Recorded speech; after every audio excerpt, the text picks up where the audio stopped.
रामदास कबीरपंथी जी, जगमोहन आनंद जी,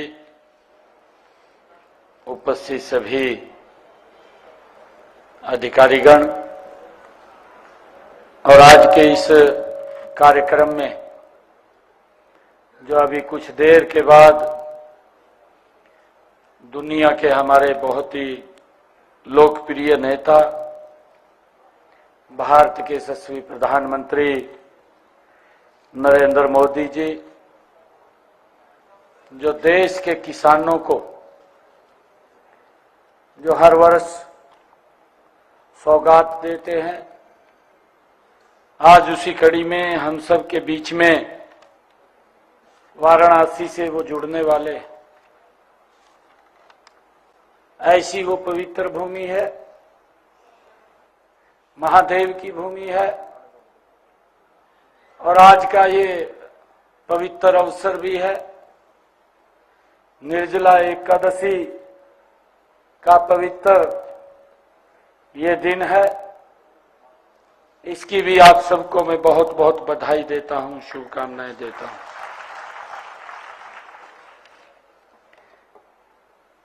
मुझे ये बताते हुए हर्ष भी हो रहा है, पिछले 10 वर्षों में अगर हम देखें, आदरणीय नरेंद्र मोदी जी ने समय समय के ऊपर किसानों की मजबूती के लिए विभिन्न कदम उठाए हैं। किसान को कैसे सशक्त किया जाए, किसान को कैसे मजबूत किया जाए, ये पीड़ा अगर कहीं दिखाई दी है लंबे अंतराल के बाद, तो नरेंद्र मोदी जी के नेतृत्व में दिखाई दी है। आज भी मुझे ये खुशी है कि देश के लगभग 9 करोड़ 26 लाख किसानों के खाते में आदरणीय नरेंद्र मोदी जी आज ये 17वीं किस्त एक क्लिक के द्वारा 20,000 करोड़ रुपया देश के किसानों के खाते के अंदर डायरेक्ट पहुंचाने वाले हैं।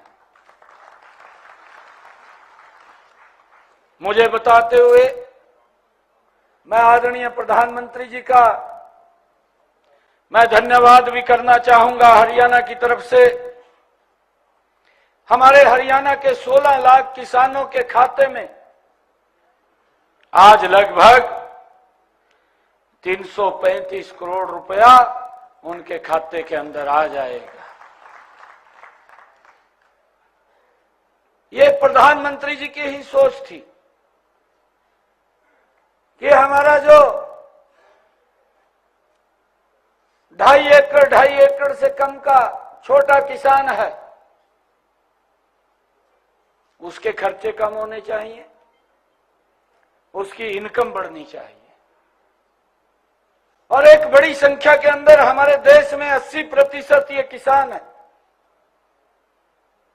छोटा किसान, और उसकी आय बढ़े, उसको लेकर के सरकार ने प्रधानमंत्री किसान सम्मान निधि उस तक पहुंचाने का काम किया है। आदरणीय मोदी जी की जो सोच थी कि हमारे किसान को किसी के ऊपर निर्भर रहने की आवश्यकता नहीं है, उसने अपने खेत में खाद डालनी है, उसने अपने खेत में बीज डालना है, 4 महीने के बाद 2,000 रुपया उसके खाते के अंदर डायरेक्ट आ जाता है। वो दवाई भी डाल लेता है, वो खाद भी डाल लेता है, उसको किसी की तरफ देखने की जरूरत नहीं है। इस सोच के आधार के ऊपर आदरणीय प्रधानमंत्री जी ने, भाइयों, प्रधानमंत्री किसान सम्मान निधि ये किसानों तक पहुंचाने का काम किया है, और इसका लाभ भी मिल रहा है। देश के किसान इसका लाभ भी उठा रहे हैं। मुझे ये बड़ी खुशी है।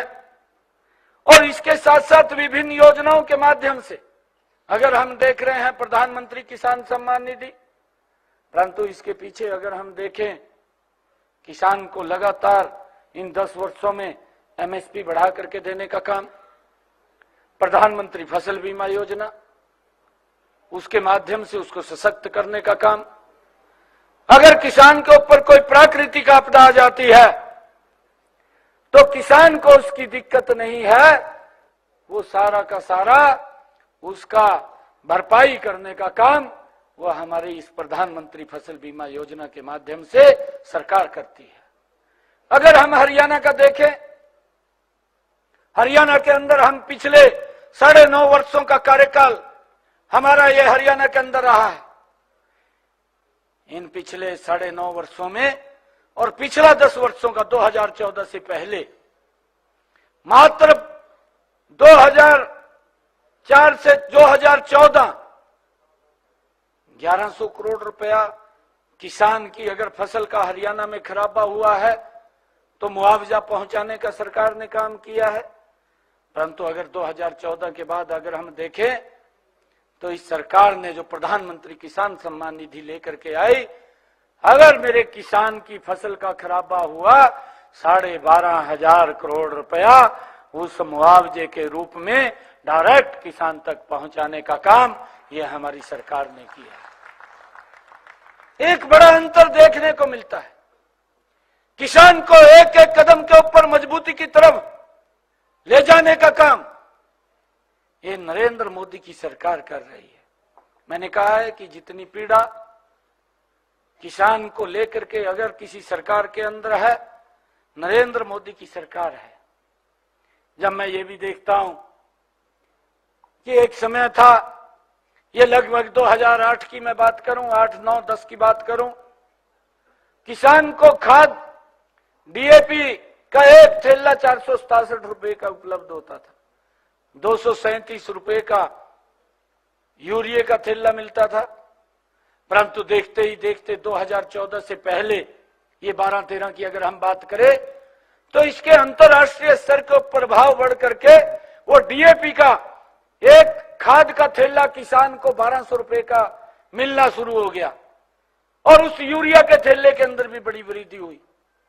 परंतु सरकार ने यह ध्यान नहीं किया, ये 2014 के पहले की बात है कि भाई ये वजन ये मेरे किसान के ऊपर पड़ रहा है, ये वजन उसके ऊपर नहीं पड़ना चाहिए और मेरे किसान को वो उसी भाव के अंदर ही मिलना शुरू हुआ। ये 2014 की बात है। परंतु आज 2022-23 के अंदर जब हम देखते हैं अंतर्राष्ट्रीय स्तर के ऊपर फिर इसके दाम डबल हुए हैं। परंतु देश के अंदर किसान हितैषी व्यक्ति बैठा था, किसान हितैषी सरकार बैठी थी। नरेंद्र मोदी जी ने अपनी कैबिनेट की बैठक बुलाई और बैठक बुला करके एक निर्णय किया कि ये जो दाम यूरिया और डीएपी के ऊपर बढ़े हैं ये मेरे किसान के ऊपर नहीं बढ़े, इसकी पूरी की पूरी भरपाई हमारी केंद्र सरकार करेगी और वो सारा का सारा सब्सिडी के ऊपर पैसा वो केंद्र सरकार दे रही है। मेरे किसान को वही 1200 रुपए का ही थैला उपलब्ध हो रहा है। इस बात को हमने समझना चाहिए। यह सरकार किसान हित के मजबूती के लिए काम करने वाली सरकार है और किसानों को कोई दिक्कत परेशानी ना आए उसके लिए सरकार लगातार मजबूती से खड़ी है। अगर हम 2014 की बात करें, 2014 में मेरे देश के अंदर कितनी भूमि के ऊपर भाइयों पानी पहुंचता था, आज 2024 आदरणीय नरेंद्र मोदी जी ने प्रधानमंत्री सिंचाई योजना बना करके और उसके ऊपर सब्सिडी दे करके, ऐसा नहीं है, उसके ऊपर सब्सिडी का प्रावधान किया और सब्सिडी किसान तक पहुंचाई। अगर हम देखेंगे जितने हेक्टेयर के ऊपर 2014 में मेरा किसान पैदावार करता था उससे 1 गुना ज्यादा पैदावार आज 2024 के अंदर कर रहा है और उसको भी एमएसपी पर खरीदने का काम और नरेंद्र मोदी की सरकार कर रही है। भाइयों इन बातों को हमने समझना भी चाहिए। चाहे किसान को सब्सिडी की अन्य के ऊपर बात हो, अगर हम हरियाणा के अंदर बात करें 2014 में ये डबल इंजन की सरकार बनी। डबल इंजन की सरकार बनते ही ये निर्णय हरियाणा के अंदर लिया गया कि मेरा जो किसान है उस किसान की 14 अन्य फसलें भी एमएसपी के ऊपर खरीदने का काम ये सरकार करेगी। हम ये भी देखते थे 2014 से पहले 2 ही फसलें एमएसपी पर खरीदी जाती थी, एक धान की और एक ये गेहूं की, और ये केंद्र खरीदता था, प्रदेश सरकार कुछ भी नहीं खरीदती थी। परंतु हमारी सरकार ने, ये डबल इंजन की सरकार, 14 तो किसान जो हमारा सब्जी का किसान है उसको भी भावांतर भरपाई देने का काम पहली बार ये हमारी सरकार ने किया है और उसका मेरा किसान लाभ उठा रहा है। और इससे आगे भी अगर हम देखें, आदरणीय नरेंद्र मोदी जी ने किसानों को ई मंडी के साथ जोड़ने का काम किया है। वो कहीं भी जाकर के अपने लाभकारी मूल्य के ऊपर फसल को बेच सकता है और उसके लिए और भी प्रावधान किए हैं। आदरणीय नरेंद्र मोदी जी ने ई मंडी तो खड़ी की है, परंतु ई मंडी के साथ साथ किसान ट्रेनें भी चलाने का काम ये नरेंद्र मोदी की सरकार ने किया है कि किसान को दिक्कत ना आए, एक स्थान से वो अपने जो उसकी फसल है उसको दूसरे स्थान के ऊपर ले जाने के लिए भाइयों उसको दिक्कत ना आए, उसको किसान रेल के माध्यम से उसको सुविधा दी है और उसका लाभ मेरा किसान उठा रहा है। मुझे खुशी है अभी हमारे बीच में आदरणीय प्रधानमंत्री जी जुड़े हैं। मैं आप सबको बहुत बहुत बधाई और शुभकामनाएं देता हूं और आदरणीय कृषि मंत्री जी हमारे वाराणसी से जुड़े हैं, आप सबको बहुत बहुत बधाई। इन्हीं शब्दों के साथ जय हिंद, जय भारत, जय भारत। तो देखिए, हरियाणा के मुख्यमंत्री नायब सिंह सैनी को आप सुन रहे थे। हरियाणा सरकार ने किसानों के लिए काम किया है, इसका जिक्र सीएम ने किया। आज जिस तरह से वाराणसी में प्रधानमंत्री नरेंद्र मोदी मौजूद हैं और बड़ा कार्यक्रम रखा गया है, किसानों को सौगात जिस तरह से मिलने जा रही है उसका भी जिक्र सीएम नायब सिंह सैनी ने किया। हरियाणा सरकार ने किसानों के लिए काम किया है, इसके साथ ही केंद्र सरकार का भी उन्होंने जिक्र किया। केंद्र की तरफ से जो प्रयास, जो काम किसानों के लिए किए गए हैं। बड़ी खबर उस वक्त की आपको बता रहे हैं। और देखिए, अब कुछ ही देर में आपको वाराणसी से भी तस्वीरें दिखाएंगे, वो कार्यक्रम भी दिखाएंगे किस तरह से किसानों के लिए पीएम मोदी जो है किसान सम्मान निधि की किश्त जो जारी करने जा रहे हैं और उस पर भी नायब सिंह सैनी ने अपनी बात रखी। फिलहाल आप सीएम नायब सिंह सैनी को सुन रहे थे। हरियाणा के मुख्यमंत्री ने किसान सम्मान निधि की 17वीं किश्त जारी होने से पहले अपनी बात रखी। उन्होंने कहा, केंद्र सरकार ने और हरियाणा सरकार ने किसानों के लिए मिलकर काम किया है। बड़ी खबर उस वक्त की आपको बता रहे हैं।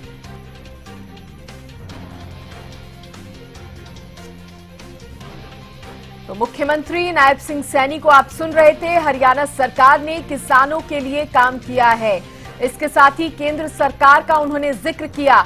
आपको ये बड़ी जानकारी दे दें कि वाराणसी में मौजूद हैं प्रधानमंत्री नरेंद्र मोदी, जो किसान सम्मान निधि की किश्त जारी करने जा रहे हैं। उसके बारे में भी नायब सिंह सैनी उसका भी जिक्र करते हुए नजर आए और उससे पहले उनका ये तमाम बातें उन्होंने जनता के लिए कही।